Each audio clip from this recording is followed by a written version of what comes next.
Imaginez être une marque de fast-food réputée, avoir misé toute l'image de la marque sur un seul homme qui s'avère être un pédocriminel. On vous raconte l'histoire de Jared Fogle, alias Subway Guy. Hi, I'm Jared the Subway Guy, and this is my story. Tout commence en 2000 avec un article du magazine Men Health qui raconte l'extraordinaire perte de poids d'un dénommé Jared Fogle, jeune américain de 23 ans. Il aurait perdu 111 kilos en mangeant simplement de la nourriture chez Subway. L'histoire arrive rapidement aux oreilles de l'enseigne qui décide d'en faire une campagne de publicité. Bien manger, c'est pas sorcier. Pari gagnant. Les 300 pubs qu'ils tournent ensemble font non seulement la richesse de Jared, mais aussi le succès de Subway.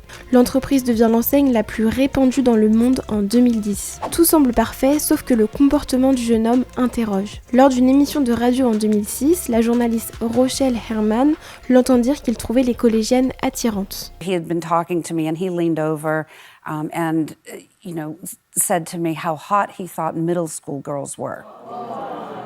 Which was not even the topic matter. There was nothing that led up to that. Elle va enquêter et petit à petit ses doutes vont se confirmer.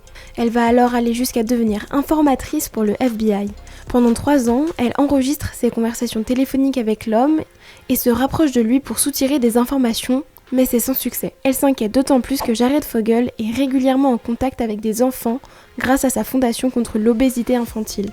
Fondation qui lui permet principalement de gagner de l'argent. Du côté de Subway, une certaine Cindy Miles, propriétaire d'une franchise, alerte dès 2008 l'entreprise. Elle explique que Jared Fogle lui aurait confié avoir eu des relations sexuelles avec des mineurs et rencontré des enfants prostitués en Thaïlande, mais aussi aux États-Unis.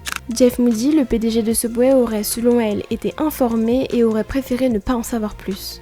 Ce n'est qu'en 2015 que la véritable nature de Jared Fogle est dévoilée. Alors que le directeur de sa fondation, Russell Taylor, fait l'objet d'une enquête, il est mis en examen au sujet de contenus pédopornographiques qu'il aurait eu en sa possession. Ils avaient tous les deux caché des caméras dans les chambres et des salles de bain d'une dizaine d'enfants alors âgés de 9 à 16 ans.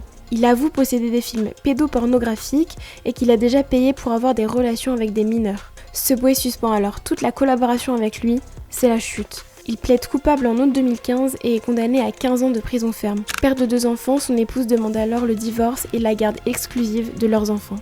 Depuis, il purge sa peine dans la prison fédérale du Colorado.